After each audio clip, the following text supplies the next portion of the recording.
Donc, on va démarrer. Bienvenue, SEO Ranking Marathon SEO, 6 webinaires SEO c'était en quoi? En 8 jours. On a pris un petit pause le 1er mai. C'était fête du travail, donc pas besoin de travailler. Il faut surtout pas travailler, si j'ai bien compris. Donc, du coup, petit break pour le week-end et on redémarre avec Sébastien Monnier et Sandrine Bertrand sur Analytics, comment mesurer ses performances en SEO. Moi, je trouve ça ultra intéressant. C'est quelque chose dont on ne parle pas assez. Donc, moi, je suis hyper content. Sébastien, moi, je te connais comme SEO à la base, mais aujourd'hui, tu focalises sur l'analytics. Tout à fait. J'ai un parcours ouais, qui vient en effet du SEO, puisque j'ai commencé chez Google, hein, en gros, dans l'équipe Google Search, hein, pendant 2 ans et demi à Dublin, où je faisais déjà de l'analytics à l'époque. Et après un petit passage par première position, j'ai créé mon agence, Optimo. Et les 4-5 premières années, donc on a été plus SEO. Et maintenant, ça fait quand même bien 4-5 ans là, qu'on est de plus en plus analytics. Hein. Donc 80% analytics et 20% SEO, en gros. Ouais, moi, je trouve ça ultra utile. Moi, je suis content de connaître quelqu'un qui connaît ou qui sait, pardon, mesurer, parce que c'est rare de nos jours. Et Sandrine, je te connais moins bien que Sébastien, donc présente-toi. Tu es à Toulouse. Alors moi, je suis à Toulouse, je suis consultante senior chez SEO Hackers et aujourd'hui, je suis en charge de plusieurs comptes sur lesquels je fais du référencement, du netlinking et aussi d'analytique parce que j'accompagne aussi les clients quand ils ont besoin d'aide sur leur stack analytique aussi. Super. Et tu as le plus gros casque que j'ai vu de toute ma vie. Ouais, le mien m'a lâché au tout début du confinement, j'en ai recommandé un autre. Voilà, c'est un peu gros, tant pis. Mais les délais de livraison sont plutôt longs. J'ai eu le même problème. J'ai dû commander un certain nombre de choses et ça n'a pas bien fonctionné. J'ai commandé un écran parce que j'étais nomade digital et là, je m'installe. Donc, j'ai pris un écran pour travailler plus confortablement. Donc, avant de démarrer, je dis à tout le monde bienvenue. Merci de nous avoir rejoints. Pour tout ce qui est questions, il y a une petite icône en bas Q&R. Moi, j'ai Q&A parce que je suis en anglais. Cliquez là-dessus pour poser des questions. Dans le chat, c'est pour discuter entre vous.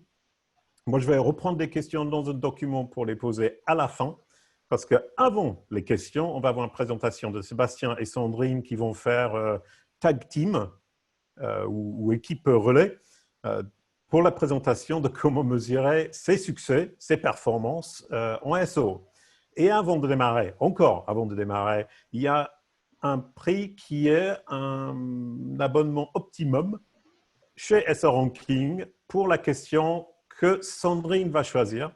Donc, à la fin, tout à la fin, Sandrine va choisir soit sa question préférée, soit la question le plus longue, soit le plus courte, soit la personne qui a participé le plus, soit la personne qui a participé le moins. C'est à elle de décider, il n'y a pas de règle. Donc, du coup, ce n'est pas la peine de poser plein de questions juste pour essayer de gagner le prix, ni essayer d'être le plus malin de toute la Terre pour gagner le prix. C'est Sandrine qui décidera, c'est beaucoup de pression pour elle et je suis content que ça ne soit pas sur ma tête.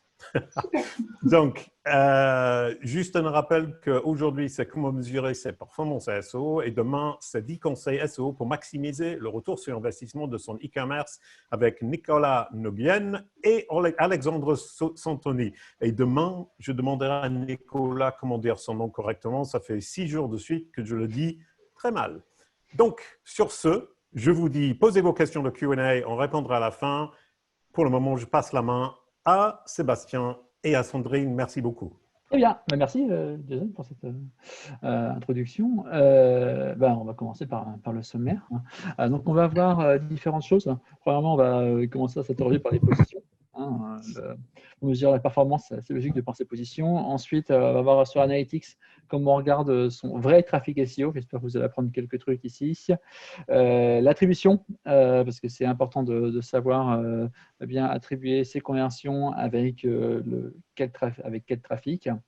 On parlera un peu d'efficacité du contenu en search et comment on le mesure. Et toi, Sandrine, tu parleras donc de l'efficacité des backlinks, c'est bien ça? C'est ça. Super. Alors, avant de commencer dans le vif du sujet, juste une petite slide pour résumer qu'est-ce qu'on veut mesurer. Si on veut mesurer la visibilité, on va plutôt aller regarder les positions, on va analyser les SERPs. Pour ça, on utilise des outils comme Search Console ou C-Ranking. Si on veut mesurer le trafic, on va plutôt aller regarder sur Analytics, on va regarder des métriques comme session ou conversion. Si on veut regarder la pertinence de notre contenu, toujours sur Analytics, on peut aller voir le taux de rebond, le taux de lecture, j'en parlerai. Et après, si on va regarder la popularité, donc la partie plus PageRank, la partie backlink, on va regarder des outils comme Majestic, Ahrefs ou Moz, et on va regarder des différents indicateurs dont tu parleras, Sandrine. Voilà. Donc ça, c'est pour avoir une vision un petit peu d'ensemble. Et on va commencer par se poser des questions sur la fameuse position Google. Alors, la grande question qu'on peut se poser, c'est qu'est-ce qu'on va plutôt utiliser si on va utiliser un outil externe comme SE Ranking ou Google Search Console. C'est vrai que depuis Google Search Console, il y a quelques mois, peut-être années maintenant, est passé à ces 16 mois d'historique, si je ne dis pas de bêtises. On a quand même maintenant pas mal de mots-clés accessibles gratuitement directement dans Search Console. Donc, c'est plutôt intéressant. Et on pouvait se poser la question de savoir si ça n'allait pas tuer un peu le marché de la position avec des outils externes. Je ne pense pas que ce soit le cas. C'est vrai que moi, j'utilise beaucoup Search Console plus que les outils externes en quotidien en termes d'analytics, mais je vois bien que dès que je commence à me pousser plus dans le SEO, j'ai besoin d'avoir plus d'informations et là, je repasse par les outils externes. Alors, j'ai fait un petit tableau comparatif synthétique pour comparer un petit peu les deux. Alors, là, un des avantages de Search Console, c'est qu'on peut prendre en compte, ça prend en compte la personnalisation. Donc, comme vous le savez, entre deux utilisateurs de Google, vous n'allez pas avoir du tout les mêmes résultats en fonction de là où vous êtes, en fonction de votre historique de recherche, en fonction même du data center sur lequel vous allez vous trouver. Enfin, il y a plein de choses qui font qu'on ne va pas avoir entre deux personnes les mêmes positions. Donc, l'avantage de Search Console, si quelqu'un a une position 1 et l'autre a une position 10, eh bien, on aura une position moyenne de 5. Bon, ce n'est pas idéal, mais au moins, on a les deux. Avec un outil externe, en fonction de savoir si l'outil est tombé sur 1 ou sur 10, eh bien, on va avoir soit l'un, soit l'autre. Donc ça, ce n'est pas forcément idéal pour avoir une vision entièrement juste. Ensuite, sur Search Console, un des trucs un peu chiants, c'est qu'on n'a pas les mots-clés, évidemment, sur lesquels on n'est pas du tout positionné, sur lesquels on n'a aucune impression, aucun clic. Là, on n'a rien, on n'a pas d'information, ce qui est assez logique. Par contre, sur les outils externes, là, on aura l'information comme quoi on n'est pas positionné, ce qui est déjà une information. Parce que si un mot-clé est absent de nos rapports GSC, est-ce que ça veut dire parce qu'il n'a jamais été tapé ou parce que Google l'a zappé? On va voir tout à l'heure qu'il y a Google zappe des mots-clés. Ou est-ce que juste parce que je ne suis pas configuré? Avec un outil externe, hop, là, on a véritablement l'information. C'est quand même plutôt intéressant. Ensuite, au niveau de l'intégration en termes de reporting, alors j'ai mis moyen un peu partout. On a une intégration directe entre Google Search Console et Data Studio. Donc ça, c'est plutôt pas mal, même si elle n'est pas au top, mais ça fait quand même le job. Et en fonction des outils, il y a plus ou moins de possibilités de pouvoir lier avec des outils externes. Ce n'est pas forcément toujours idéal. Je trouve, d'un point de vue là, vraiment web analyst, je suis toujours un peu frustré par, par le faible accès en fait, de cette data de position par rapport à des données qu'on peut retrouver dans Analytics. Au niveau des impressions et des clics, il n'y a que sur Search Console qu'on peut le trouver, évidemment. L'outil externe n'a pas cette information-là. Voilà. Quels mots-clés? Alors, justement, en outil externe, c'est selon sélection, selon ce qu'on a envoyé habituellement. Par contre, sur Search Console, on va le voir tout de suite, il y a à peu près que 50% en fait, de l'ensemble des clics en fait, qui sont reportés un petit peu plus, un petit peu moins en fonction des sites. Autre point, c'est la prise en compte de la géographie. Sur Search Console, on peut filtrer pour voir uniquement les clics ou les positions depuis un pays donné. On ne peut pas descendre en dessous, par exemple, on ne peut pas descendre au niveau de la région. D'accord? Donc ça, c'est un peu chiant. Par contre, selon les outils, et la plupart des outils maintenant le font, si Ranking le fait par exemple, on peut aller préciser, je veux une SERP qui vient directement de Paris, par exemple, qui permet de savoir si on est positionné pour tel ou tel mot-clé à Paris. alors que sur Search Console, c'est pas facile, c'est même impossible d'avoir cette information-là direct. OK. Sandrine, si tu as des trucs à ajouter, n'hésite pas, hein. Je te coupe. Non. Si je un truc qui m'embête, je te coupe. Ok, en plus je parle vite, en plus, donc il ne faut pas hésiter à me couper. Alors, là je partais avec quelques petites astuces. Je parlais tout de suite là qu'on avait des mots-clés qui étaient cachés en fait par Google. En effet, alors c'est pas ultra clair en fait pourquoi Google cache ces données, parce que c'est des recherches trop sensibles ou trop personnelles ou c'est de la recherche personnalisée. Enfin, il y a différentes choses qui font que Google ne va pas forcément aller montrer certains mots-clés. Ce qui est intéressant de savoir, c'est que les données agrégées que vous voyez quand vous vous connectez sur le compte prennent en compte les mots-clés cachés. Mais par contre, si on va voir le détail des mots-clés, donc si par exemple vous téléchargez l'ensemble de vos mots-clés, si vous n'avez pas beaucoup, vous pouvez facilement le faire, et vous mesurez le nombre de clics, là vous allez voir que le nombre de clics que vous additionnez et le nombre de clics que vous avez sur l'agrégation, évidemment, n'est pas le même. Alors une petite astuce, quand vous voulez voir le delta entre les deux, vous utilisez un filtre tout simplement en mettant ne contenant pas, vous mettez n'importe quoi. Je mets plein de A, il faut aussi mettre X, Y, Z, enfin un mot-clé sur lequel vous ne vous positionnez pas. Voilà. Et là, vous voyez pour le coup vraiment la différence. Donc là, j'ai quelques exemples dans le domaine de la santé, donc avec un domaine assez touchy, où il y a quand même plus de la moitié en fait, des clics qui sont squeezés par Google. Un autre domaine là, dans l'industriel, donc là vous voyez c'est quand même du B2B industriel, on pourrait penser que c'est quand même un peu moins touchy. On a à peu près le même nombre, même pourcentage qui est squeezé. Et un autre exemple là où donc un gros site, pour le coup un gros site bien connu, et là on est quand même un peu plus de la moitié qui est présent. Donc vraiment en fonction des thématiques, ça peut varier. Donc je vous encourage à regarder. J'ai vu des sites sur lesquels on n'avait vraiment plus beaucoup de clics en fait dispo, donc il y avait plein de mots-clés qui disparaissaient. Donc c'est toujours intéressant de les regarder. Ça, c'est très rapide à faire. Vous faites juste un filtre et vous l'avez. Alors, ce qui est intéressant aussi à savoir, c'est le mode de calcul au niveau de Search Console. Google le précise dans l'aide qui est plutôt bien fichue. Là, je mets le lien dans les slides. La manière dont il fonctionne, il va vraiment compter chaque encart comme une position. Alors évidemment, il ne compte pas Google Ads comme des positions, c'est pas évident, mais je préfère le préciser.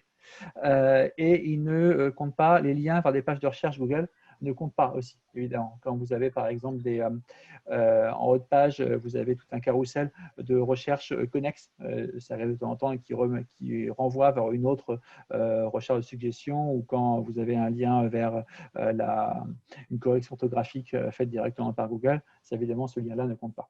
Par contre, les autres liens vont compter un seul par encart. Alors, j'explique un petit peu ce que ça va donner, en tout cas tel qu'on peut le comprendre. Ici, vous voyez donc j'ai fait une recherche sur France. Voilà. Le premier encart, c'est là-haut. Donc, on peut avoir normalement l'internaute, CNews et France 3. Ici, ont engrangé une impression. OK. Et donc, sont en position numéro 1. Et s'ils cliquent sur l'internaute, ils vont avoir l'information comme quoi cette page-là a reçu un clic et que la clic est en position 1. Même chose pour CNews. Okay. J'ai fait des tests avec deux concurrents qui étaient tous les deux positionnés dans un encart image en haut de page. Et à la même date, en fait, ils étaient tous les deux en position 1, en fait. Enfin, c'est clair que ça fonctionne comme ça, c'est un par encart. Ensuite, tout ça, ça va être la position 2. Donc, qu'on clique ici ou tout ça, normalement, c'est la même position. Pardon. Ça, c'est un peu de l'autopub pour Google, hein, les guides de voyage. En gros, ça va renvoyer une nouvelle recherche. Donc ça ne compte pas, en fait. Le troisième, alors là, sur les fameuses autres questions posées, là, les people also ask, a priori, on pense que c'est uniquement un seul encart. Ça paraîtrait assez logique. Je n'ai pas fait de test directement sur ça.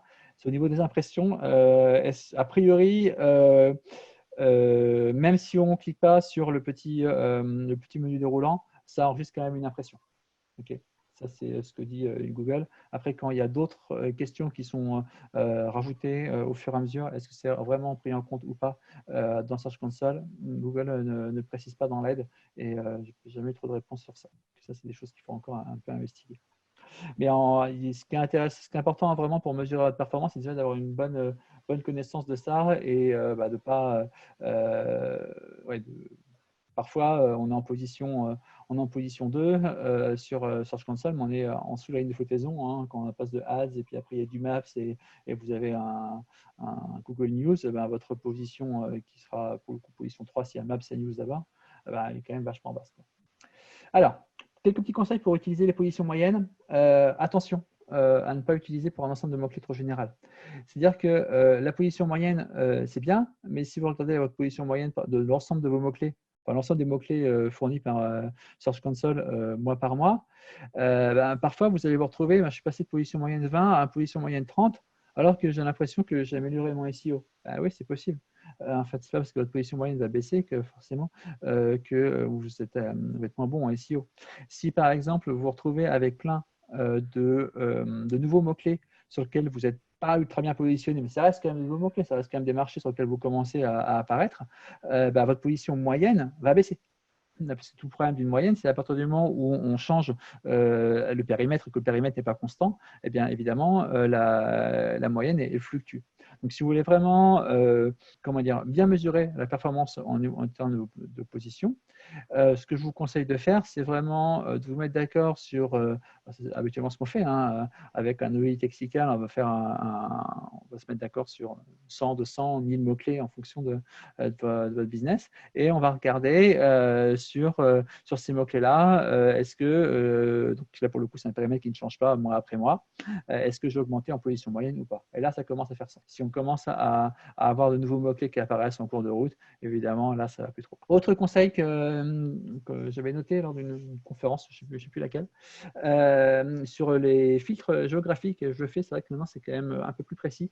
Le problème c'est que si on vise par exemple que la France d'un point de vue business, il y a peut-être quand même des gens qui vont venir de Belgique ou de Suisse ou même du Québec qui vont vous faire baisser votre position moyenne en fait, parce que eux ils vont peut-être voir des sites belges ou des sites québécois avant vous, même si c'est pas votre cible, et donc votre position moyenne va baisser, mais de manière un peu injuste en fait. Donc en filtrant géographiquement pour être sûr d'être toujours sur le périmètre le plus précis et le plus fidèle possible, c'est toujours intéressant de filtrer pour avoir uniquement un seul pays, voire un seul device, mais bon, maintenant on est quand même intéressé par mobile et desktop en même temps. Ça va, Sandrine? Il y a juste une question, je te coupe, il y a une question que je trouvais intéressante. Il y a Cynthia qui a demandé est-il possible d'avoir un exemple de mot-clé touchy? Le mot-clé touchy était mis de côté en fait. Non, justement, il n'est pas possible parce que je ne sais pas. Parce que comme Google justement ne les donne pas, on ne les connaît pas. Donc, tu n'avais pas tout ce qui était déjà nom, prénom, tout ça, c'était enlevé? Nom, prénom, on en trouve quand même. Donc, même les trucs que je trouve un peu touchy, je les trouve quand même dans les positions. Donc, je ne sais pas comment Google fait sa cuisine. Il faudrait réussir à faire soi-même en fait une recherche, à aller vérifier s'il est bien apparu, et après, en fonction de ça, regarder si ça a disparu. Bon, si quelqu'un veut se lancer, hein, n'hésitez pas, ça fera un bel article où vous aurez sans doute des beaux backlinks. Donc, je suis très intéressé par ça. Mais perso, pas maintenant. Donc non, malheureusement, c'est pas vrai.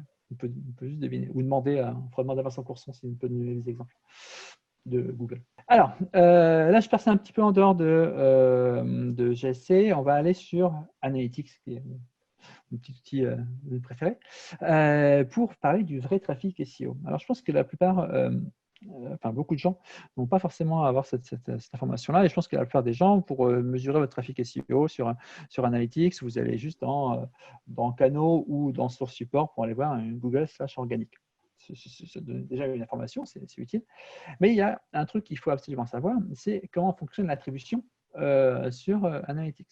C'est-à-dire, prenons l'exemple, j'arrive le 5 avril sur le site par Google Organique. Je reviens par Skype. Alors, je mets Skype, j'aurais pu être en tapant directement l'URL sur son navigateur, mais puisque Skype, c'est un logiciel, donc on n'a pas d'information comme quoi il y a comme un site précédent, un site référent.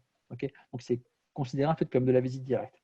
Donc, Google Analytics ne reçoit pas, le 2 mai 2020, quand l'utilisateur revient pour la deuxième fois, l'information de savoir de quelle source il venait. Donc, s'il n'a pas d'information de source, je dis, oh là, bah, je ne sais pas d'où il vient, lui. Donc, je vais regarder, est-ce qu'il a eu une visite au cours des 6 derniers mois? Et s'il a eu une visite au cours des 6 derniers mois, eh ben, je vais la recopier. D'accord? Bon, les 6 mois, c'est une période qui peut se personnaliser dans les paramètres. C'est les paramètres de campagne au niveau des paramètres de la propriété. Ça se fait rarement, mais vous pouvez diminuer à 30 jours si vous préférez. Il y a d'autres outils qui sont par défaut à 30 jours. Analytics, c'est un peu fort à 6 mois. Ça peut se comprendre, hein. C'est vrai que là, avec un mois d'écart, ça commence à faire beaucoup. Mais c'est vrai que si vous découvrez le site à 23 heures le 5 avril et que vous revenez en visite directe le 6 avril, c'est un peu logique quand même que ce soit l'organique qui prenne le pas sur la visite directe. D'accord? Donc, ce n'est pas entièrement absurde. 6 mois, c'est un peu long. En tout cas, il faut savoir que c'est comme ça que ça fonctionne. C'est pour ça, et ça fonctionne pour toute source, hein. Même chose pour les campagnes Google Ads, hein. Donc, si vous avez des campagnes de Noël et que vous les arrêtez, en mars, vous pouvez de nouveau avoir des sessions qui viennent de vos campagnes de Noël, même si vous ne dépensez plus aucun argent. Donc, c'est quand même intéressant d'avoir cette info. Alors, depuis quelques maintenant années, mais ce n'était pas comme ça dès le début, il y a une nouvelle dimension qui est apparue qu'on peut facilement avoir en cliquant dans dimension secondaire et en cliquant donc sur session par accès direct. Et là, on peut accéder au vrai trafic SEO, c'est-à-dire le trafic SEO qui correspond vraiment à des clics depuis Google. Donc là, ça c'est sur mon site. Donc moi, j'ai pas beaucoup de visites récurrentes, pas mal de gens qui découvrent des articles. Donc j'avais que 370, donc un peu moins de 10%, qui viennent, qui sont recopiés par session par action directe. C'est pas énorme, mais alors je regardais sur des clients avec beaucoup plus de récurrence. Là, ça peut commencer à devenir vraiment important. Là, on est quand même, par exemple, à 30% à la base, regardez le nombre de sessions. Utilisateurs, c'est parce qu'ils sont revenus plusieurs fois, donc ils comptent ici et ici. Regardez le nombre de sessions, c'est plus logique. Là, on a plus de la moitié des sessions, en fait, qui sont faites par des gens qui étaient en fait de la visite directe. Donc, si on compare les 132 000 là, avec la même période, ce qu'on voit dans Search Console, évidemment, on n'aura pas 132 000 clics, puisqu'il y aura eu au maximum 63 000 clics. Okay, enfin, peut-être un petit peu plus parce qu'Analytics n'enregistre pas toujours tout, mais c'est logique que vous avez déjà un delta. Si vous comparez Analytics Search Console, si vous ne mettez pas en la session par accès direct. D'accord? Donc ça, c'est quelque chose qu'il faut vraiment avoir bien en tête pour ne pas faire d'erreur d'interprétation. Vous pouvez quand même faire des reporting en utilisant les 132 000. Hein. Ce n'est pas absurde, parce que les gens, les 68 000 là, en l'occurrence, c'est quand même des gens qui vous ont découvert par l'organique. Ce n'est pas absurde. Malheureusement, cette information-là est assez peu accessible. On n'y a pas accès dans l'API, donc on ne l'a pas dans Data Studio, et on ne peut pas l'utiliser dans les segments. Donc c'est un peu chiant. Un petit contournement que j'utilise depuis toujours, en fait, c'est utiliser un segment nouveau utilisateur en provenance de l'organique. Donc, vous faites un segment comme ça. Et là, ça va vous supprimer toutes les sessions des utilisateurs qui sont venus ces 2 dernières années. Enfin, sauf la durée, ça dépend de la durée que vous mettez par cookie, du votre cookie Analytics. Par défaut, fait 2 ans. Si vous avez fait les choses bien pour la CNIL, normalement, ça devrait être 13 mois. Voilà, donc vous faites ça. Et là, les gens qui sont, vous avez uniquement les nouveaux visiteurs qui viennent de vous découvrir sur l'organique, ce qui est plutôt une data intéressante pour voir quelle est votre acquisition pure SEO. Je avance un peu rapidement, je suis à 23. Alors, pour aller plus loin dans l'attribution, ça va être vraiment important quand vous allez avoir je sais pas, un chiffre d'affaires à la base et vous voulez savoir mais quel est mon levier d'acquisition entre du Google Ads, du Facebook, de l'organique, quel levier m'a amené quel chiffre d'affaires. Et il n'y a pas de bonne réponse à ça. On peut soit regarder le dernier levier avant la transaction, le premier levier de la personne qui a découvert le site, ou alors on dit tiens, j'ai fait 100 € de chiffre d'affaires, j'ai 4 sources de trafic différentes, je divise par 4, c'est ce que s'appelle le modèle linéaire, et je mets 25 € pour tous pour modéliser un petit peu tout ça. Donc, il n'y a pas forcément un bon modèle. Ce qui est intéressant, c'est que vous pouvez aller dans outils de comparaison de modèles, et là, vous allez avoir l'ensemble de ces modèles-là. Donc ça, c'est le modèle par défaut de GA, donc dernier clic suivi éventuellement de visite directe, c'est ce qu'on a vu tout à l'heure. Et là, vous allez pouvoir comparer. Je vous encourage vraiment à le faire. Donc, non seulement pour les résultats SEO, mais aussi et surtout si vous faites du social. Hein. J'ai déjà vu en formation quelqu'un qui me disait mais mon boss, il veut me virer parce qu'il trouve que le social, ça ne marche pas. Je lui ai montré ça. En fait, elle faisait 3 fois plus de chiffre d'affaires que ce qu'elle pensait. À mon avis, son job, elle l'a gardé. Voilà. Donc, comme quoi, c'est intéressant, Analytics Plus, ça va déjà. Donc là, bon, pour le coup, pour le SEO, un peu moins sûr, parce que le SEO a tendance un peu à voler le dernier clic. C'est-à-dire que quand il y a beaucoup de gens qui font du SEO en tapant la requête de marque, et vous vous retrouvez avec le dernier clic qui est en organique, mais la personne en fait vous a connu par par un autre biais. Donc, et là, vous pouvez comparer, par exemple, sur ce client-là, il y avait 36 000 conversions si on prenait le modèle d'attribution classique d'Analytics. Si on regarde avec uniquement la première interaction, là, on n'est plus qu'à 33 000. Donc, ça laisse 3 000 conversions qui pouvaient être plutôt attribuées à d'autres personnes qui vont initier plutôt la relation client, type du Facebook Ads, du Twitter, etc. Maintenant, il y a un nouveau modèle d'attribution qui est possible. Je vais être très, très rapidement et puis on pourra y revenir dans les questions si vous voulez. En bas à gauche, vous avez attribution. C'est nouveau depuis 6 mois à peu près. Et ça va vous permettre d'avoir vraiment un système avant qui était réservé au analytics payant et qui vous permet de d'avoir vraiment, basé sur du machine learning, ça fait le meilleur modèle d'attribution possible. Et donc, je passe ça très rapidement. Voilà, ça vous permet d'avoir ce genre de choses-là, où vous vous rendez compte qu'en fonction en fait, de l'endroit où est situé dans le user journey, dans le parcours utilisateur, en fait, on n'a pas forcément le même poids. En fait. Là, on voit que le direct, par exemple, il ne sert à rien. En fait. Donc, plutôt attribué à l'organic search. Par contre, ici, l'organic search initial, dans ce modèle-là, en tout cas, qui était calculé spécifiquement pour ce client-là, a priori, il ne servait pas à grand-chose. Et c'était la référence en fait, qui était plus utile. Par un modèle de machine learning, on arrive à avoir cette information-là. Et c'est finalement, pour vraiment mesurer la performance SEO, c'est plutôt ça qu'il faut utiliser. Alors, c'est ultra avancé, on est d'accord, hein, c'est pas forcément faire là où tout le monde va aller. Puis, il faut avoir assez de conversion pour pouvoir commencer à ce que Google fasse ce modèle de machine learning. Mais avec ça, on peut avoir, par exemple, ici, là, vous voyez que l'organic search était à 593,09, puisqu'on est sur des pourcentages, donc on n'est plus sur des conversions rondes. Voilà, c'est ça, c'est le vrai chiffre, en fait, qui, pour moi, est plus pertinent pour mesurer la performance SEO. Donc, vous voyez, ce n'est pas simple. Ce n'est pas juste, je regarde Google organique, je regarde le nombre de conversions en face. Ça, c'est, j'ai envie de dire, tout le monde peut le faire. J'espère que tout le monde le fait. Derrière, on peut aller quand même bien plus loin et se poser quand même des questions qui sont vraiment très importantes. J'avance rapidement sur l'efficacité du contenu. Le taux de rebond. Alors, le taux de rebond, pour rappel, c'est le pourcentage de sessions qui n'ont fait aucune interaction remarquable avec le site. Donc, en gros, on fait une page et on ne fait aucune interaction et on s'en va, on retourne vers Google ou autre. Il faut savoir que si vous déclenchez un événement, eh bien ça, sauf si vous le configurez spécifiquement, ça va bloquer le rebond. Donc, plus vous allez de configurer d'événements, donc un téléchargement PDF, la lecture de vidéos ou quoi que ce soit, ça va évidemment avoir un impact sur le taux de rebond. Je ne regarde jamais le taux de rebond d'un site au global. Pour moi, le taux de rebond d'un site, ça ne fait aucun sens. Je veux dire, un site, c'est composé de pages produits, de homepage, de pages catégories, de blogs, peu importe, de plein de typologies de pages différentes qui n'incitent pas de la même manière en fait, à l'interaction. En fait. Donc, si vous voulez regarder le taux de rebond, regardez le taux de rebond au niveau d'une page, par exemple le taux de rebond de votre homepage, le taux de rebond éventuellement d'un groupement de pages, par exemple toutes vos pages produits, ça c'est pertinent, mais pas le taux de rebond d'un site global. Si vous avez des pages produits avec un taux de rebond à 30% et un blog avec un taux de rebond à 80%, ce qui n'est pas absurde, plus votre blog aura de visiteurs, plus votre taux de rebond général moyen va augmenter. Donc la moyenne, encore une fois, ce n'est pas forcément une très bonne chose. Donc il faut être un peu plus granulaire que ça, sinon votre reporting ne veut pas dire grand-chose.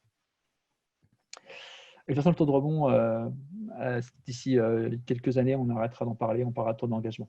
On pourra en parler, mais le taux de rebond va disparaître, en tout cas sur Analytics. Ensuite, moi, ce que je vais vous conseiller, c'est d'améliorer le suivi, c'est-à-dire pour vraiment mieux mesurer l'interaction. En fait, on voit en particulier quand on fait du SEO, on a souvent du contenu, on veut savoir si la personne va lire le contenu. Donc, vous pouvez assez facilement, surtout avec Google Tag Manager, où vous pouvez configurer par exemple le scroll à 90%, hop, vous envoyez un petit événement là-dessus. C'est intéressant, ça vous permet déjà de pouvoir mesurer le nombre de personnes qu'on fait un scroll, ou des micro-conversions, les clics sur des onglets, des lectures vidéo, ou alors faire des trucs un peu plus avancés en mesurant la lecture. Donc, on a fait un petit script pour ça, en fonction du nombre de mots et du temps passé sur la page, eh bien, on envoie un événement de lecture en fait, voilà, par rapport à ça. Donc, avec un peu de jus de cerveau et Google Tag Manager, vous pouvez améliorer votre vision de la performance par rapport à la consommation de contenu. Après, il y a des indicateurs que j'appellerais hors GA, hors même indicateurs hors quoi que ce soit, que vous pouvez vous-même créer, en fait, juste en lisant. Déjà, il faut penser à augmenter la pertinence de vos contenus, donc en utilisant des outils que vous connaissez peut-être comme 1.fr, Youtube Guru, ou on a notre propre outil qui fait ça aussi. Donc ça, c'est des choses importantes. Je vous conseille aussi de diminuer le nombre de mots inutiles. Alors, attention, on dit souvent qu'il faut avoir, je sais pas, 1000 ou 2000 mots pour faire des articles SEO. Pourquoi pas? Mais ce n'est pas 1000, 2000 mots où vous allez balancer n'importe quoi. Plus vous pouvez aussi réduire pour avoir un article qui soit vraiment dense sémantiquement et intéressant, mieux c'est. Je vais donner un petit exemple ici. Sur ça, par exemple, si vous lissez un petit peu ce texte-là, donc j'ai juste trouvé en 30 secondes, en tapant mutuel, comparer mutuel ou un truc comme ça. Il était en fin de page avec position 98. Et on voit des trucs qui ne veulent rien dire. Quand on lit pour un senior, la souscription en ligne permet de bénéficier d'une couverture optimale en cas d'hospitalisation sans bouger de son domicile. Non, je comprends un petit peu l'idée, mais déjà, on n'apprend pas grand-chose parce qu'en fait, je le savais déjà. Ça ne veut rien dire. Donc moi, ce que j'aime bien, quand je lis un article orienté SEO, je me pose un peu, c'est d'avoir un regard extérieur et j'essaie de compter le nombre d'informations que j'apprends vraiment. Est-ce que j'apprends vraiment des informations en plus que je ne savais pas? Et là, je compte le nombre d'infos.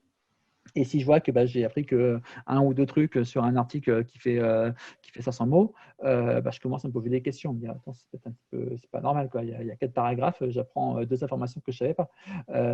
Ça ne va pas.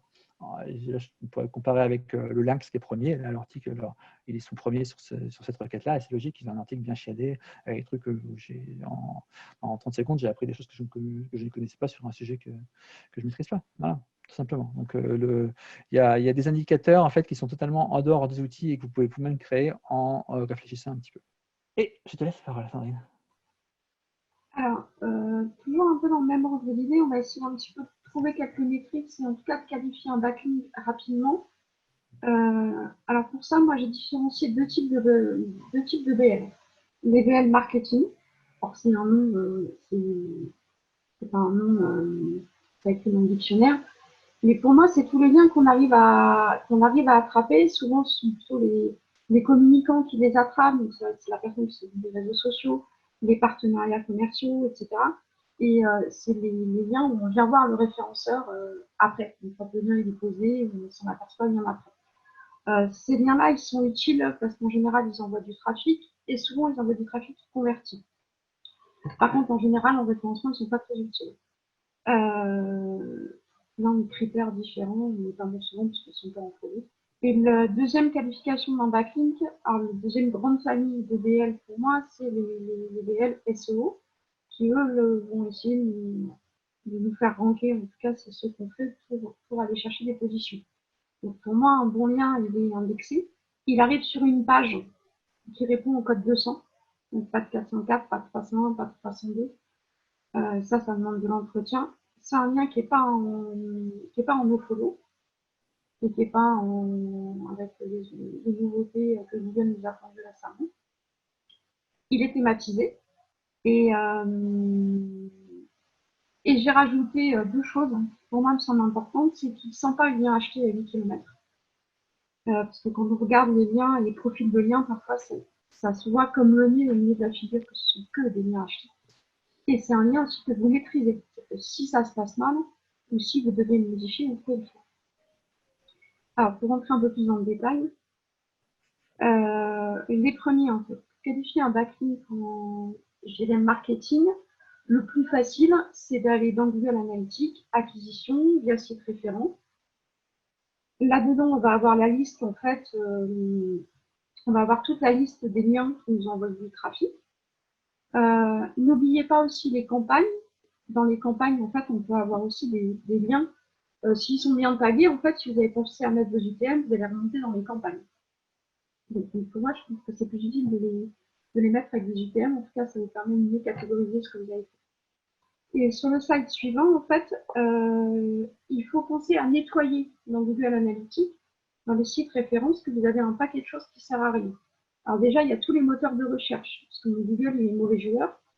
Et par exemple, Pointe, ce n'est pas un moteur de recherche, ça ne remonte pas dans le trafic organique, ça va remonter au site référent. Bon, en vrai, Pointe, il ne vous a pas fait un lien, donc c'est pas un vrai BL. Donc ça va nécessiter un peu de nettoyage et un peu de paramétrage dans Google Analytics.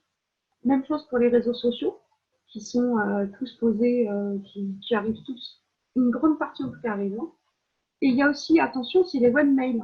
Donc tous les gens qui vont ouvrir un mail depuis leur interface, par exemple, Mail Orange, je vous ai mis des messageries imp.free ou zimbra.free, ou les interfaces de la Poste, des CFR, on les a toutes. Souvent, en fait, votre lien, il est considéré comme étant envoyé par mail de Google. Google, sur son interface mail, ne vous envoie pas des liens. Enfin, si, peut-être, mais dans ce cas-là, on se préviendra ce jour. Ce que je vous conseille, c'est d'utiliser des canaux personnalisés pour ça. Vous faites un canal personnalisé pour les webmails et vous modifiez le canal personnalisé organique pour ajouter tout ça, Quant, etc. C'est ce qu'on fait pour tous nos clients, nous. Et ça vous permet après, sur le canal référeur, vous n'avez plus que normalement les vrais référeurs. Voilà. Donc, en fait, sur l'image, vous rayé en fait tout ce qui n'était pas du vrai trafic référent. On voit qu'en réalité, il ne reste pas grand-chose. Là, c'est un site de e-commerce. Donc, souvent, il reste que les plateformes de code front. Ensuite, il y a un autre endroit où on peut essayer d'aller qualifier ces backlinks, c'est via la Google Search Console. Je vais regarder mon autre écran un peu plus que je vais faire. On a, de la même façon, on va donner un lien, principal site d'origine. On va pouvoir remonter nos liens. Et sur le slide suivant, ici, même chose, en fait, il va falloir, en fait, une fois qu'on a cette liste-là, il faut l'extraire, il faut la travailler. Donc, il va falloir aller nettoyer les liens qui ne sont pas indexés. Alors, quand j'ai préparé les slides, j'en ai trouvé des faciles, en fait, par exemple, tous les liens Scoopit. Parce qu'en fait, Google Pass le ramasse à un moment donné, sauf qu'entre-temps, les URL changent, Scoopit, il évolue. Donc, en fait, le lien sur lequel vous étiez posé, il n'est plus là. Alors, peut-être qu'il est plus loin, mais il n'est plus à cet endroit-là en particulier. Les sites qui sont hors ligne. Vous avez mis un lien et quand le site sur lequel vous aviez un lien n'est pas renouvelé, le site n'est plus là. Pour peu que ce soit un site qui n'est pas visité régulièrement par Google, vous pouvez avoir ce lien-là qui va rester un certain temps dans la Google Search Console avant de disparaître. On va nettoyer aussi tous les liens en nofollow, les UGC, les sponsors, qui sont a priori inutiles pour le référencement. Et aussi tous les liens cachés, parce que pareil, en fouillant un petit peu, j'ai trouvé en fait des pages sur lesquelles en fait, j'avais des liens qui apparaissaient que dans le code source et pas du tout dans l'interface. C'était plutôt un site assez sérieux. C'était sur un site allemand et il y avait je pense, des interfaces, des bouts, des choses qui n'apparaissaient pas en permanence sur les pages. Donc il y avait un paquet de liens qui était caché. Donc si on en croit ce que dit Google, a priori, un lien caché, c'est quand même pas un lien top à conserver. Je vous ai mis une petite copie d'écran aussi de Pinterest, où en réalité, par exemple, Pinterest, il n'y a aucun lien qui est en follow sur votre interface. Il n'y a rien qui vient vers votre site en référence. Voilà, le slide suivant. Je vous ai mis des indicateurs, je vous en ai mis plein, parce que j'attire votre attention sur l'indicateur, en fait, il est lié à l'outil qui vous le remonte. Il n'a pas de relation avec Google. Donc, un site peut avoir une très bonne note dans Majestic, dans SEO Ranking, dans Moz, et pour autant avoir un aspect toxique pour Google, et donc ne rien valoir, voire être pénalisant si vraiment il est vraiment trop toxique. Donc, ne focalisez pas sur les indicateurs comme ça, en fait, ce n'est qu'un indicateur parmi tant d'autres. Et je ne vais pas tous vous les détailler, il n'y a pas d'intérêt particulier à tous les détailler, mais il faut choisir un. Ça va vous permettre de comparer un site à un autre facilement, par exemple, et garder aussi à l'esprit, donc en plus qui n'est pas en relation avec Google, c'est qu'ils sont souvent très facilement manipulables. N'oubliez pas qu'il y a des sites qui les bloquent, ces robots-là. vous n'avez pas la vraie information dessus. Et franchement, pour avoir vu beaucoup de choses, notamment sur les réseaux, c'est très facilement manipulable. Donc, vous ne pouvez pas avoir juste, n'achetez pas un lien juste parce qu'il a un gros TF en fait. Ça serait dommageable probablement. En tout cas, vous risquez de gâcher de l'argent pour vous. Là, en fait, j'ai fait un petit extract de Vice Ranking et ça, après, c'est à vous de le travailler, en fait. Donc, on voit, on a le title, l'URL de destination, l'encre.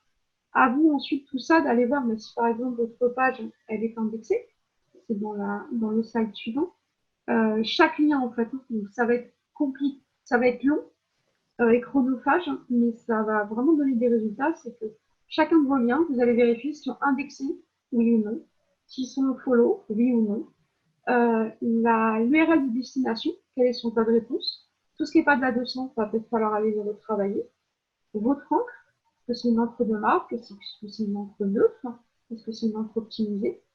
Les indicateurs externes de ce site-là qui vous fait un lien. Alors, est-ce que c'est ETF, VBA, ce que vous voulez en fait. La thématique du site. N'oubliez pas qu'à un moment donné, à poser des liens sur des sites qui sont sans rapport avec votre thématique, et même très très capillotractés où il ne faut vraiment aucun lien. Les derniers que j'ai vus qui étaient vraiment capillotractés, c'était sur un site où au milieu des voitures de luxe, du voyage, j'avais des liens pour du funéraire. C'est franchement, là, on aurait pu, voilà, à côté d'une mutuelle pour seniors, ça aurait pu être intéressant, mais reste, franchement, ça n'avait rien à faire là. Et sur chaque lien, vous allez prendre une décision et vous allez noter une action à faire. Vous le gardez, il est bien, il est parfait, on le laisse. Vous le modifiez. Par exemple, c'est pas la bonne URL. Vous allez mettre la bonne URL. Souvent, on a des vieux liens qui traînent sur les pages en HTTP, pardon, rapatriez-les sur le HTTPS. On supprime parce qu'il n'a plus lieu d'être, il n'est plus du tout à jour, parce que c'est un produit qu'on ne fait plus, ou parce que le site a été, le site sur lequel le lien est posé est complètement déprécié, ou on le désavoue. Et là, je vous ai mis une copie d'écran d'une réponse de Vincent Courson d'il y a de 2018. C'est pour ça que je vous ai mis une petite étoile à côté du désaveu. C'est qu'a priori, on ne désavoue que quand on a une action manuelle. Désavouer des liens quand le site n'est pas pénalisé officiellement, ça, a priori, ça ne sert pas et c'était déconseillé par Vincent. Voilà pour mon... Faut pas faire n'importe quoi avec le fichier de désaveu. Faut pas faire n'importe quoi. Ouais, j'ai déjà vu quelqu'un, quand même, un client, pour une petite anecdote, qui m'avait mis dans le fichier de désaveu sans me prévenir, en fait. Il avait mis son ancien nom de domaine, là où il redirigeait, en fait. Donc, en gros, tous les liens qui pointaient vers son ancien nom de domaine avaient été désavoués, en fait. Ce qui fait que son SEO, au bout de 3 semaines, son SEO était complètement par terre, en fait. Tout simplement parce qu'il avait ajouté un seul domaine dans son fichier de désaveu. Donc, ouais, il faut faire gaffe quand même. Moi, je préfère, plutôt que de désavouer, aller retravailler les liens, et du coup, d'avoir quelque chose de propre. Parfois, les liens, plutôt que de les désavouer, travailler sur les liens qui sont forts, qui ont plus d'impact, et retravailler-les, mettez-les sur la bonne page, mettez une encre, des fois désoptimiser un peu l'encre, des fois plutôt l'optimiser, des fois mettre les images à jour, parce que c'est plus les produits ont évolué. Ne serait-ce que déjà tout ça, en fait, ça va vous booster, plutôt que de perdre du temps à faire des désaveux. En tout cas, c'est mon opinion. Voilà pour les petits, pour moi, la façon aujourd'hui de qualifier un lien qu'on peut trouver, et un peu dans GA et un peu dans la Google Search Console et dans les outils, on concaténe tout ça et on essaie de se faire un petit tableau de bord. Jason, j'avais perdu ma souris. En fait, j'ai 2 écrans et j'ai perdu la souris sur le grand écran. Tu t'es endormi. Non. En fait, j'étais en train de lire les questions. En fait, il y en a plein vers la fin, hyper intéressant. Donc, merci beaucoup. J'ai trouvé ça hyper intéressant. Super bien fait. Est-ce qu'on commence avec des liens ou l'analytics? À vous de me dire. Allez, des liens. Des liens, Allez, cool. Première question, Sylvie Perret. En tant qu'agence web, je fais des liens vers des sites de mes clients. Je ne serai pas dans ma thématique. Est-ce que c'est un mauvais lien? Pour le client, oui. Donc, ne le faites pas. En fait, c'était quelque chose que Alors, j'ai vu tout au début quand j'ai démarré dans le web. Tout le monde le faisait et il le faisait sur toutes les pages. En fait, c'était dans l'autre ouais. sens Alors, et c'est en fait, terriblement pas… c'est toujours la même chose. Alors déjà, un lien, c'est au cas par cas, en fait. Le lien qui est toxique, enfin, le lien qui est pas bon pour l'un, il est bon pour l'autre. Si elle fait des liens vers ses clients, en fait, il faut que ce soit sur une page mes clients, mes références, on fait un lien, on peut le thématiser. C'est facile aussi de faire un petit paragraphe dans lequel on va expliquer en quelques lignes le métier du client. On va au moins le mettre un petit peu d'enrobage. Pas juste jeter sur une page une dizaine de liens ou une vingtaine, une centaine de liens. Parce que là, ça aurait plus beaucoup de sens. Si après on a beaucoup de clients, ça vaut peut-être le coup de les regrouper par thématique. Du coup, de leur donner un peu plus de consistance et de les enrober un petit peu mieux. Ok, super. Autre question, Pauline Debac demande pourquoi le UGC et sponsors ne sont pas considérés comme des backlinks? Alors déjà, je vais mettre un warning là-dessus. Donc les liens commerciaux, Google a toujours dit qu'il ne les prendrait pas en compte.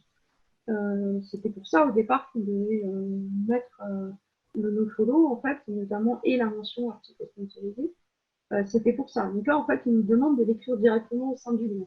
Donc, avant, ils ne les prenaient pas en compte, je vois pourquoi ils les prenaient en compte. Euh, et les UGC en fait, qui sont, si je ne me trompe pas, sur les liens des utilisateurs, on est pareil en fait, on a cette espèce de un lien, c'est une recommandation. Donc, dès que Google estime que, je pense que dès que Google estime que cette recommandation n'est pas vraie, il va y mettre il va la pondérer moins que sur les autres. Donc, un lien, si moi dans un forum je vais mettre un lien, il est peut-être de toute bonne foi, mais souvent il est quand même là pour faire de la publicité. Donc, en fait, Google espère n'avoir que des vrais liens. Et donc, tous les liens qui sont en fait notés comme étant des liens un peu spécifiques, comme les nofollow, pour moi, il les prend pas en compte ou peu en compte.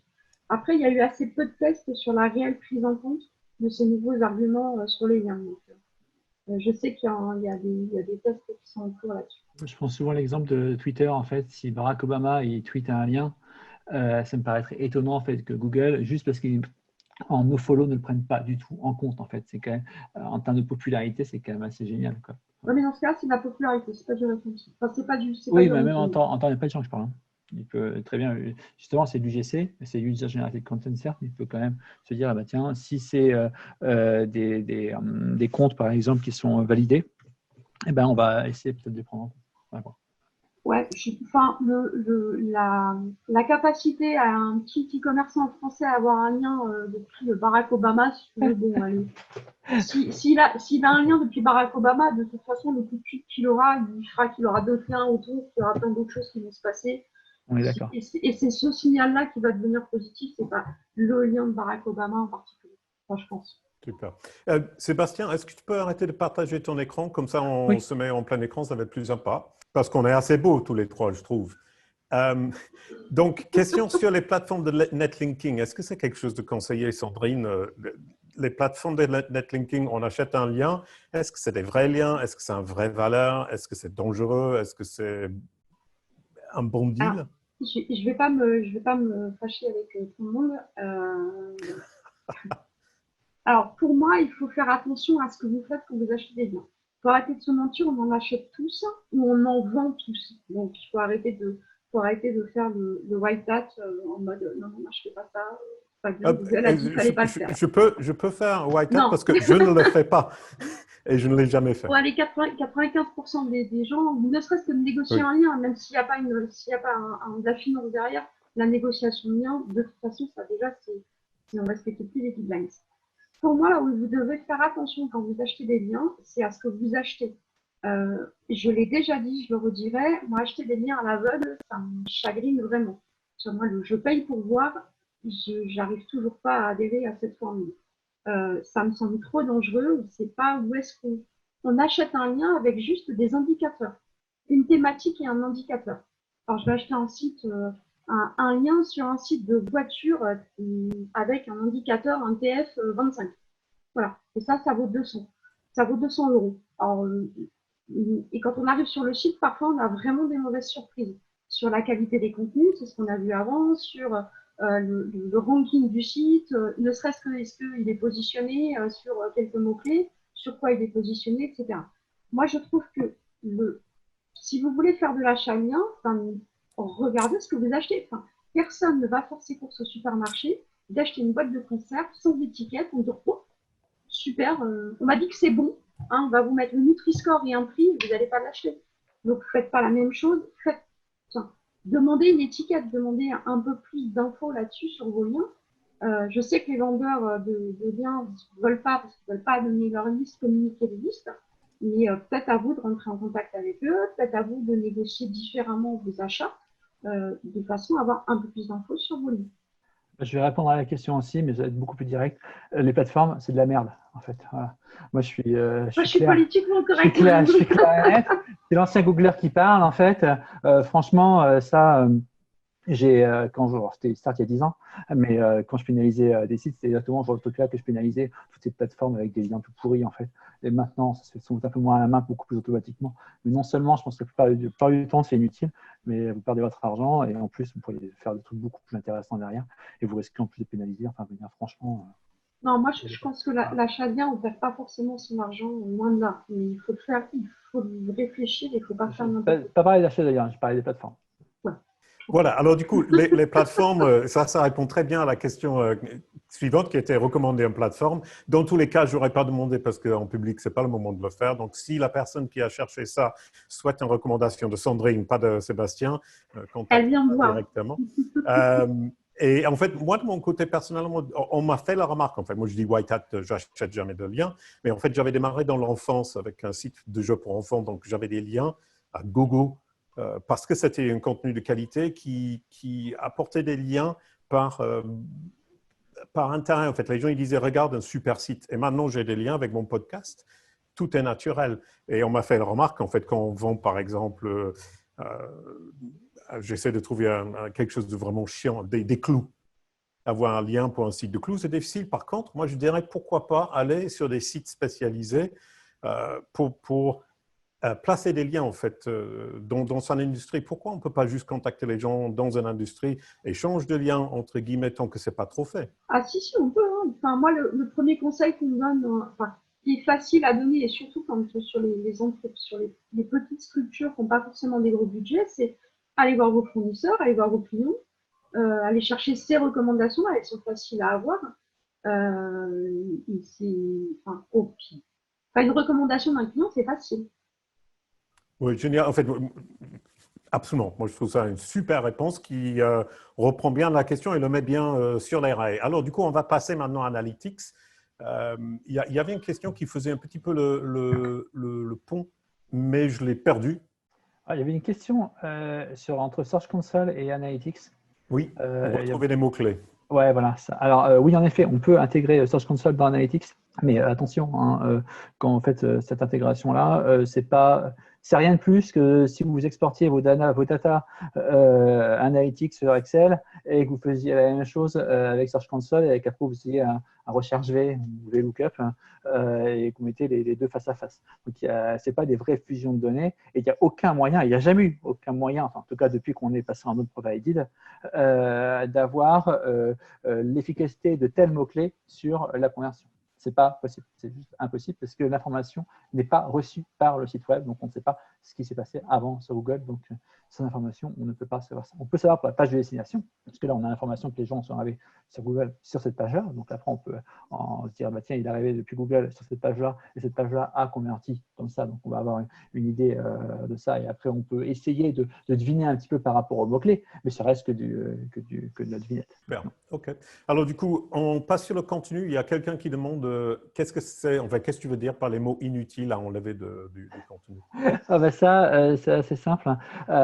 C'est tous les mots, en fait, il y a une idée en ergonomie de lecture, en fait, en lecture simple. Enfin, le français simple en fait, on peut supprimer habituellement à peu près la moitié des mots. Quand on écrit un texte, on le relit, on peut supprimer plein de mots. Par exemple, à la place d'avoir des… souvent, on fait plein de conjonctions subordonnées, de subordonnées ultra longues. On met des propositions, on met des tas de verbes qui ne veulent rien dire. On dit alors, je peux vous dire que. Non, dis-le nous toujours simplement. Tu vois. Là encore ce matin, j'ai publié un article d'une collègue qui avait créé. J'ai supprimé bien 4-5 phrases qui étaient juste là parce que c'est difficile en fait d'écrire. Donc même moi, quand j'écris, en fait, après, je supprime la moitié des mots. Et il y a encore un système. Non seulement vous supprimez la moitié des mots, mais vous laissez reposer une semaine et vous relisez encore. Et là, vous pouvez encore en supprimer une partie. Et plus vous aurez supprimé les mots qu'il fallait vraiment toutes ces petites phrases en fait qui sont plus des béquilles en fait d'écriture qu'autre chose, plus votre texte en fait il aura une véritable valeur en fait informative. C'est pas évident, c'est un vrai travail. Effectivement, en fait, moi j'aime beaucoup ce point de vue. En fait, je pense que c'est Mark Twain qui avait dit si j'avais eu plus de temps, j'aurais écrit moins. C'est exactement ça. Ça, j'adore. Et en fait, depuis que j'ai lu ça, je commence à essayer de le faire. Ouais. Et malgré ça, j'écris des articles, je me rends compte que quand je les écris, je me répète bêtement de multiples reprises pour la même chose. On commence à couper et comme tu dis, on coupe la moitié, mais on le donne à un rédacteur et il ou elle va couper encore 20%. Tout à fait. Tout à fait. Donc, avoir un rédacteur c'est pour ça que c'est derrière… pas la taille de l'article, size matters, but not always. Non, mais, c'est pas forcément la taille en tant que telle qui va compter, c'est vraiment le poids de l'information que vous allez mettre.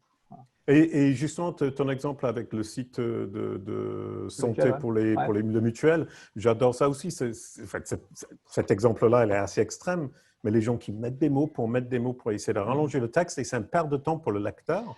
J'ai déjà vu des clients sur des pages importantes. Je leur dis, mais vous avez déjà lu le contenu qui est présent sur cette page-là?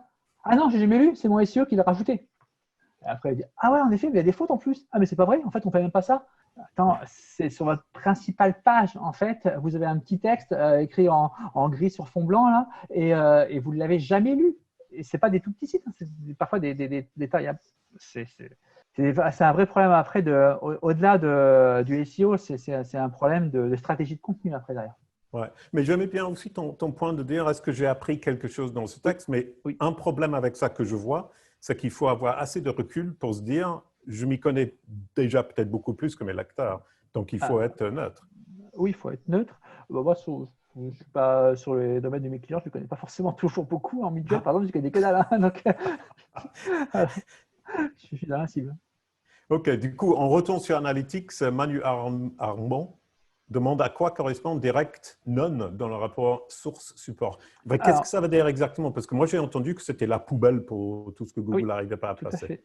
C'est ça, c'est la poubelle. En gros, c'était que Google n'a pas l'information de là où on vient, en fait.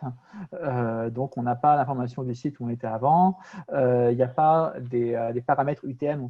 Sandrine a aussi parlé pour, pendant qu'on vient d'un email, on met un paramètre UTM pour préciser à Google que ça vient de là.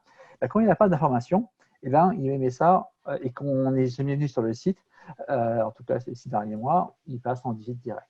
Donc, ce n'est pas forcément les personnes qui vont rentrer l'adresse dans leur navigateur à la main, ça peut être n'importe quoi d'autre. Ça peut être même un lien depuis Gmail. Gmail, par exemple, supprime le référeur habituellement. Donc, si on fait un lien depuis Gmail, concrètement, ça sera en visite directe, en fait, la plupart du temps. Voilà. Contrairement à la Poste ou Yahoo, comme tu précisais. OK. Alors, une autre question. C'était une question… oui, par rapport aux adresses IP. En fait, comment Google traque, justement, les visites à multiples reprises par cookie ou par adresse IP? Par cookie, 100% cookie. Voilà. En fait, un utilisateur sur Analytics, c'est un cookie, point. D'accord? Il faut bien avoir ça en tête. Les adresses IP ne sont utilisées que pour la géolocalisation, donc savoir si on vient de Paris ou de Marseille, d'accord? Et après, ils sont normalement utilisés et après abandonnés et pas stockés par Google, d'accord? OK. Alors, du coup, là sur cette question-là, qu'est-ce que tu peux nous dire sur justement le tracking entre multi-device, le multi-appareil. Moi qui visite sur pardon, je Alors, pose des mauvaises non, questions. c'est une très bonne question. C'est une très bonne question, notamment pour mesurer sa performance. Alors, il y a deux manières de faire. La première manière, et c'est ce que je vais conseiller, c'est quand vous avez quand vous pouvez loguer sur le site. Donc, si vous vous loguez sur le site aussi bien sur votre mobile que sur votre desktop, eh bien, on va pouvoir envoyer le user ID. Donc, le user ID, ça va être l'identifiant, en gros, l'utilisateur de votre base de données, en fait, à Analytics. Et là, Analytics va pouvoir fusionner en fait les deux sessions. Donc, c'est les sessions qui viennent de mobile et les sessions qui viennent de desktop avec le même utilisateur, parce que ce sera l'utilisateur que vous avez déterminé.